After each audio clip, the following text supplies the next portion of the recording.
While overall the results were broadly positive, a key concern still remains.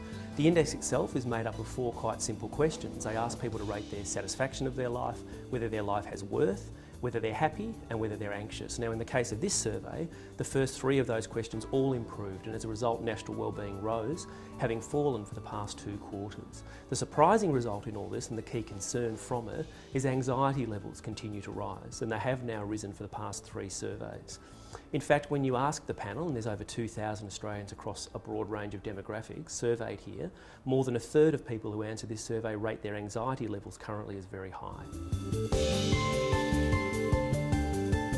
While broadly speaking we can see that Australians are quite happy with their lives, there clearly is something that's concerning them that might impact that happiness at some point in time. And I think as a result of that, we're trying to get a deeper understanding is what is causing people to be anxious. Now, while not relating it too heavily back to the economy, we can clearly see at the moment that our economy is going through some broad structural changes, and with that, we've seen some quite high-profile job losses recently, and perhaps that sentiment is starting to be reflected in the survey. I think while overall in aggregate the results are quite positive, we can see that overall wellbeing is quite strong, there does remain a section in this survey, a part of society, that continues to rate their wellbeing very low. But geographically, we're now finding that Tasmania has the highest levels of wellbeing. In our previous survey with South Australia and Northern Territory.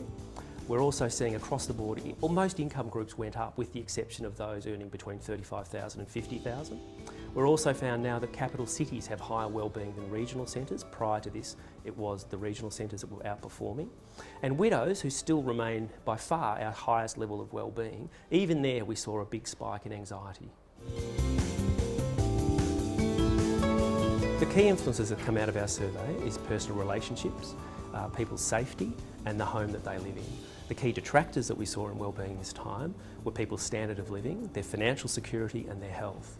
It's certainly in the case of people with very low levels of reported wellbeing, what we can see clearly is it's financial security that overwhelmingly is their greatest concern as the key detractor.